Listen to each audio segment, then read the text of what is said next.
Sampah basah. Sampah yang terdiri dari bahan-bahan yang bersifat organik dan mudah sekali membusuk, yang berasal dari sisa-sisa makanan, potongan hewan yang dikonsumsi seperti ikan, ayam, udang, cumi, dan lain-lainnya. Lebih baik sampah ini segera dibuang ke pembuangan sampah sebelum mengeluarkan bau yang tidak sedap. Yang kedua, sampah kering. Sampah yang berasal dari logam. Biasanya seperti besi yang sudah tua dan kaleng-kaleng bekas. Sedangkan sampah kering yang bersifat non-logam biasanya seperti kertas, kaca, keramik, batu-batuan, dan sisa-sisa potongan kain yang berasal dari pakaian dan sebagainya. Yang ketiga, sampah besar. Sampah yang berasal dari bangunan rumah tangga yang berukuran besar seperti meja, kursi, lemari es, lemari pakaian, radio, kasur, rak-rak yang sudah tidak terpakai, dan masih banyak lagi. Barang-barang tersebut biasanya dibuang karena rusak atau sudah tidak terpakai lagi. Yang keempat, sampah beracun. Sampah yang berasal dari pabrik, rumah sakit, home industry, dan lain-lain. Sampah jenis ini harus memiliki tempat khusus, karena jika tidak dipisahkan akan membahayakan makhluk hidup lainnya, terutama untuk para pekerja yang berprofesi sebagai pemulung sampah yang kesehariannya bekerja di tumpuk-tumpukan sampah. Yang kelima, sampah lembut. Sampah yang berasal dari pembersihan lantai, rumah, gedung, dan lain-lain. Biasanya berbentuk debu. Bekas penggergajian kayu juga termasuk dalam jenis sampah lembut. Biasanya penggergajian kayu ini dapat kita jumpai di tempat para pengrajin-pengrajin kayu atau home industry.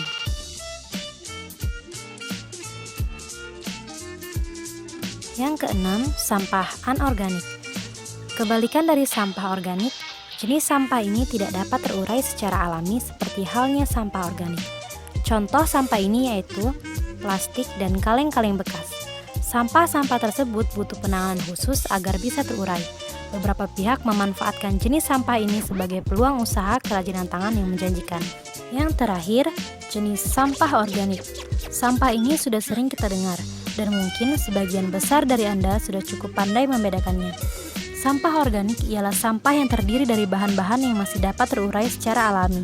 Contohnya, daun-daunan atau sisa-sisa makanan yang dibuang dan dapat terurai dengan sendirinya. Lalu, apa upaya yang bisa kita lakukan untuk mengurangi limbah rumah tangga? Saat ini, masyarakat sudah mulai mengenal konsep zero waste. Lalu, apa itu konsep zero waste? Konsep dan gaya hidup zero waste semakin menjamur. Tidak sedikit pelaku bisnis dan pelaku gaya hidup yang semakin sadar akan pentingnya meminimalisir limbah rumah tangga. Dengan meningkatnya kesadaran masyarakat, toko ramah lingkungan dengan konsep curah kembali menjadi pilihan untuk berbelanja kebutuhan rumah tangga. Di Jakarta dan sekitarnya, beberapa toko dengan konsep curah sudah bermunculan, seperti Saruga Pack Free Store, Naked Ink, Wasteless, Farmers Market 99 Indonesia, dan Lulu Hypermarket. Ketika berbelanja di pasar swalayan, mayoritas produk-produk tersedia dalam kemasan. Meskipun praktis, kemasan tidak hanya menambah biaya produksi, namun juga menghasilkan limbah. Nah, dengan konsep bulk atau curah, kita bisa meminimalisir hal itu, serta pelanggan bisa memilih sesuai yang dibutuhkan. Kaum milenial akan mendominasi konsumen hingga 40%, dengan total pengeluaran yang mencapai 40 miliar dolar Amerika Serikat per tahunnya. Konsep bisnis zero waste tidak hanya muncul dari kesadaran masyarakat yang meningkat, masalah lingkungan, serta kerugian yang diakibatkan oleh menumpuknya limbah, tapi sebuah konsep bisnis yang lebih berkelanjutan.